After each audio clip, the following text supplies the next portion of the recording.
From the BBC World Service, in association with ABC and Akashvani, this is Stumped. Hello and welcome to Stumped, your intercontinental hit of news, features and debate from the quirky world of cricket. I'm Alison Mitchell in London, where I've been watching the fluctuating fortunes of the England men's ODI team from afar in the West Indies, very up and down. We've had a couple of big get-togethers here this week, both at Lord's and the Oval. First of all, the Johners Trust Dinner, which is a charity supporting VI cricket and youngsters on the talent pathway. And then the Cricket Riders Club lunch at Lord's, so the annual get-together where we dish out a few awards as well. So a good chance to catch up with friends old and new there. Sounds like fun, Ali. Brett Sprigg here at the ABC in Sydney, filling in for Jim Maxwell. And if you thought the US election had a long lead-in, the Border-Gavaskar Trophy feels that way a little bit as well. Not that we're not too excited about that, because we certainly are excited. But we've got the Tour games or A games on, with players on the fringe pressing their claims. The Women's Big Bash League rolls on here as well. A very tight competition across the first week or so. And, you know, the weather is warmer. Things are getting exciting. People are getting a bit friendlier. It's a fantastic time of year here down under. People get friendlier. Well, all right, Spriggy, we'll take that. Give it time. Yeah, this is Charu Sharma for Akashvani. He's still in Bangalore, still recovering from a little spinal setback. But thankfully, of course, there's a bit of a lull right now for that storm that swept across India, the Kiwi storm. And I do wonder whether the few one-dayers now, the white ball cricket that follows with South Africa is going to be a bit like a balm on those still rather fresh and raw wounds. I'm afraid we're going to be opening those wounds just a little bit more this week, Charu. Later in the show, we are going to be hearing from Johnny Grave, whose tenure as Chief Executive of Cricket West Indies has just ended. But first, we need to unpick this 3-0 Test Series victory for New Zealand's men in India, because it was absolutely seismic, wasn't it? New Zealand captain Tom Latham said that he was simply lost for words afterwards. Their former batter, legend Ross Taylor, has said that whitewashing India was simply beyond their wildest dreams. So the history making, are you ready for this? The first time India ever lost a home series of 3 or more matches to nil on home soil. It's the first time 2-0 has happened at home since South Africa beat them back in the year 2000. New Zealand had never won a test series in India, and until the 8-wicket victory in the first match in Bangalore, they hadn't won a single test in the country for 36 years. Well, India need to recover from the setback, don't they, and fast, because, as we were saying, the first test of the Border-Gavaskar Trophy against Australia starts in Perth on the 22nd of November, and Jim Maxwell and I will both be commentating on that series. Cannot wait. Charu, just you quickly first, what has the overall reaction been by the fans in India to this? Well, understandably, very severe. Of course, I think Gautam Gambhir might have gotten away a bit because he's still a little fresh, and the attention has been only partially on him. But for the senior players, oh my goodness, yeah, there has been, the flip side to that is that in India, of course, we ensure that most of our top cricket heroes are like demigods. And once you do that, then it becomes very difficult for the media and for the fans to then pull them down and criticize them severely. So there are lots of murmurings, yes, lots of statistics being thrown around about how they're not delivering, the top few that is. But I think there is still a bit of rope left. Such is the power of the top cricketers in India. Right, well, let's get another perspective from India. We have with us former India wicketkeeper Saba Karim with us. Saba, welcome to Stumped. Great to have you on. I mean, goodness, India just normally so strong at home. The fans, the cricketing public just aren't used to this, are they? Yeah, I mean, something transpired which has never happened ever before on home soil for the Indian Test team. I think India has been dominating for the past several years. And I guess top quality side, be it Australia, be it England, be it South Africa, I think India has been on top. But this time, for some inexplicable reason, well, it is not inexplicable reason. I think India was not prepared to play on such tracks. I think the answer is very simple. India prepared such turners or so-called rank turners without actually comprehending that they will be up against a very, if not an exceptional spinning side from New Zealand, but at least a very disciplined spinning continent from New Zealand. And I think that's what got them in. Although India had at their disposal a combination of 3 to 4 spinners, but somehow I felt that Indian batters were not prepared to play on such tracks. We have done this before, but our batters have done fairly well, and I think spinners have played the role, and that is why we've been able to have this kind of dominance. But you know what, over the past 2 or 3 series, if I remember correctly, India has done away from preparing such ranked turners. We had always preferred to play on decent tracks in which all three aspects of the game comes up. And I think that is where India have always been doing quite well because of the kind of balance this Indian side has. So when I use the word inexplicable, it is for the reason that they went ahead with such turners. I was not expecting it, so it was quite a surprise to see India go back to such turners after such a long time. Well, it may also have been because of what O'Rourke and Henry did in Bangalore in the first test, that they kind of panicked a bit and said, let's get more of a spinning wicket going. But Saba, Gautam Gambhir, as I mentioned earlier, is a touch fresh or new to the side. So if we leave him aside, Rohit Sharma is not. He's been now a fairly long-serving captain of India. His record for India was just about the best in terms of winning matches. Do you think now do you think his position is a little precarious now? Because, of course, he's not even going to be captain of the first test in Australia, which might be a good thing for him. But what's his future now, as a captain particularly, and as a batsman? Well, more as a batter now, Charu, because I always believe that once you become the captain, you need to keep focusing on your primary skill. Rohit Sharma, the past 2 or 3 series, if you look at Bangladesh series as well, and then this series against New Zealand, Rohit has not been so focused on his batting skill, and I think that has affected his leadership. It has also affected the entire form of the side. Rohit, in the past, even when India has traveled to a country like Australia or even to England last time around, if you recall, Charu, Rohit as an opening batter did very well. This dip in form has affected the Indian side. So I think at this stage, with this BJT coming up shortly, I think Rohit needs to focus more on his batting. Captaincy is a skill which comes quite naturally to him. But I think at this stage, what is more important for him to rediscover his form so that it really bodes well for Indian side going ahead for this Australian tour.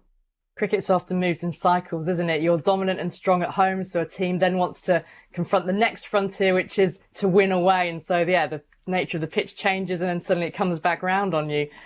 Spriggy, just to you, Brett, I mean, what has the view of this India team shifted at all amongst the Australian cricket fans, welcoming them on Australian soil?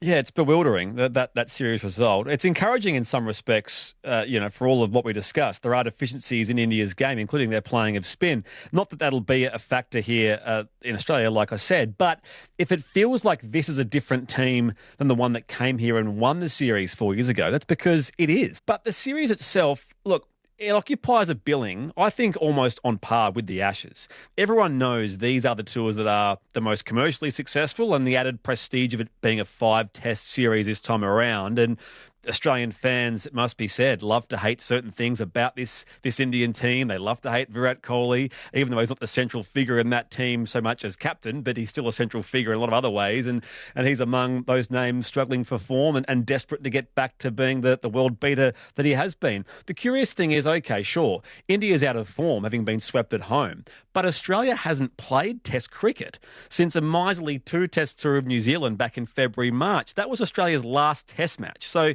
in that same time, India has played 5 tests against England. They had Bangladesh for a couple, I think, in September or around about there.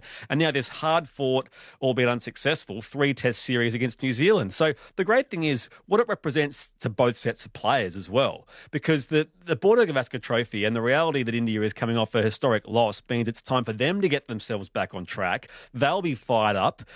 There are guys playing for their careers. And in some ways, the same is true of Australia because it's an ageing team. A lot of guys floating around their mid-30s. We're going to start to see the regeneration of Australian players and not just the top of the order.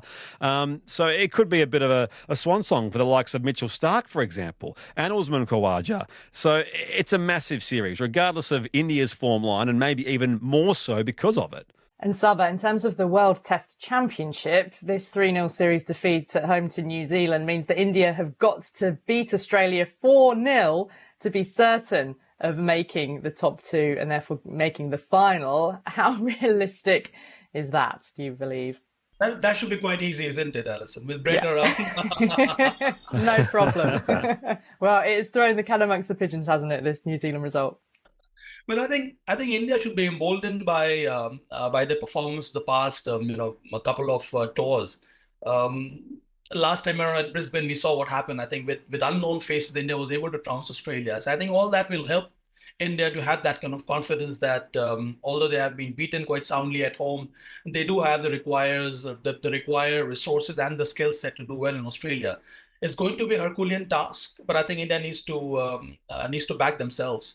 But I feel that the kind of experience this Indian side has got, I don't believe that they would be looking at WTC qualification at this stage. It is more important for them to win the first test match and then take it forward from there, because there's hardly any margin of error. One or two test matches here and there, and you're out of the equation.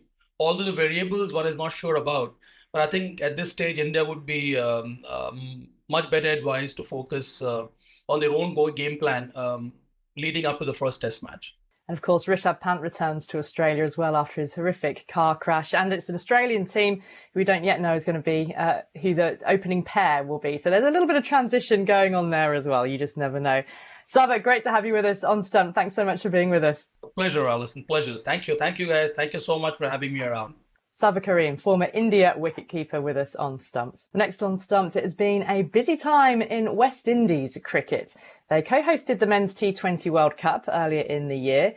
The men's test team toured England and the women's side reached the semi-finals of the recent T20 World Cup in the UAE. They're also going through some changes off the pitch, with Chief Executive Johnny Grave recently stepping down after 7.5 years in the role. Well, I caught up with him this week and he told me it had been an amazing experience being in charge, and said the World Cup was a significant moment in his tenureship, and so the time was right for someone new to take over. You'll hear in our chat about a new record broadcast deal, how it is West Indies women will play Test cricket for the first time since 2004, and he told me what state he believes he leaves West Indies cricket in.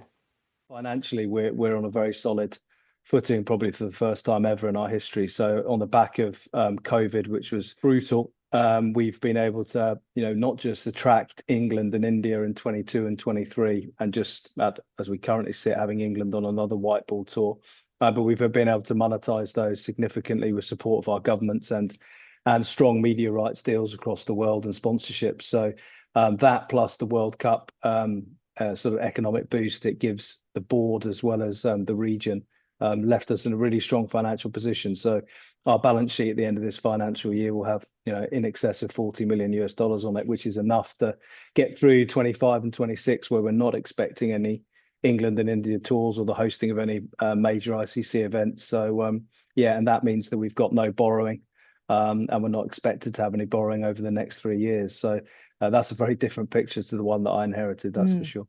Can you ever see that situation changing for West Indies cricket, where the game is so reliant on those big three teams touring? As you said, trying to get yourself in a position where you can then get through, a lean period. Is that ever going to be any different? Well, we're going to announce, we signed it last week on my sort of final hour of work, a big long-term till 2030 with ESPN Caribbean. So that's the first time I would say we've got a significant domestic broadcast deal. That probably over the period of the next 6 years will see us at least covering our production costs, which is something that the board has to do. So hopefully that, along with big and strong global deals in place in most of the major markets, will be a big turning point in terms of the business model of Cricket West Indies. But also, I think really having this asset at Coolidge Cricket Ground, the old Stanford ground that we've bought and that we own 22 acres of freehold land. We've got very ambitious redevelopment plans there, and most of that investment isn't on the cricket facilities, which are already world class. It's actually on trying to drive diversified commercial revenue, and hopefully if we can maximise that opportunity, it means that Cricket West Indies will be less reliant on the cricket revenues of bilateral cricket and domestic cricket and the ICC funding, because I think all of those are going to come under pressure over the next couple of cycles. So how much is this broadcast deal worth that you've been able to secure? It's about 3 times more than we've ever had in the past. So it's significant, north of $20 million. So it's fantastic in that respect. You mentioned Deandra Dottin, and her return had a big part in the West Indies women getting to the World Cup semi-final, which was a huge fillip. But the game and West Indies cricket really missed her for a 2-year period. Could any more have been done to have kept her in the game at that time? Could you have done any more to have kept her in the game at that time? No, I don't think so. I think we felt we were doing everything we could in terms of improving that environment, increasing massively the support and investment into it. But yeah, Deandra, like many of our players, decided that she felt that her future was as a sort of freelance cricketer.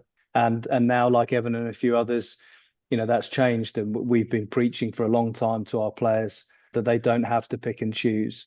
That actually, if they find the balance, West Indies cricket and international cricket anyway is the pinnacle of the sport. Even in the IPL, you're still playing a team that's the majority of it, 7 players are domestic based, they're Indian based. So it's not the same intensity or skill level or pressure as international cricket.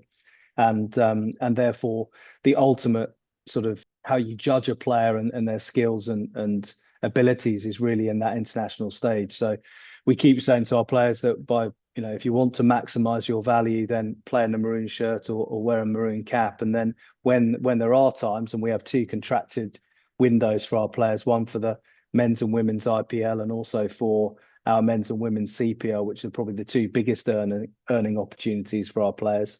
And even outside that, particularly those that have decided that they don't want to play Test cricket, there are a number of opportunities for them outside of West Indies' duty to maximise their earnings, of which many of them do, but it doesn't stop them or preclude them from playing for the West Indies. And that's the kind of balance that we're looking to strike. It's not easy, as you know. It involves an awful lot of effort on both sides and a lot of communication and compromise. And just on the fact that the women are going to be playing Test cricket, the first test will be, I think, March 2026 against Australia, and then England and South Africa are slated in this new Future Tours programme. Why the big gap, and what has sort of led to this shift in getting West Indies women playing Test again? Well, I think our philosophy has been for the last few years really that we believe that long form cricket and red ball cricket particularly is where you can really build your techniques. You can hone your defence. You can look to score around the wicket. And if that's what we believe for the men's, and we've invested now, so our under-19 regional boys competition has 3-day cricket. Our under-17s has 2-day cricket. If we believe that's the case for the men, then it has to be the case for the women. Certainly when you've got an iconic player who will go down in the history of our game in Hayley Matthews, it seems right and appropriate that she would have the opportunity to wear a maroon Test cap and to lead a team out, hopefully at a home ground at some point at Kensington Oval in a Test match. And yeah, by the women playing Test cricket and longer form cricket, they will develop the skills that will certainly suit them well in 50 over cricket. But we still believe that those fundamental, the foundation of your skills and attributes that you can learn in the longer format of the game bodes well in both 50 and T20 versions of the sport. That's Johnny Grave, who has recently stepped down as Chief Executive of West Indies Cricket.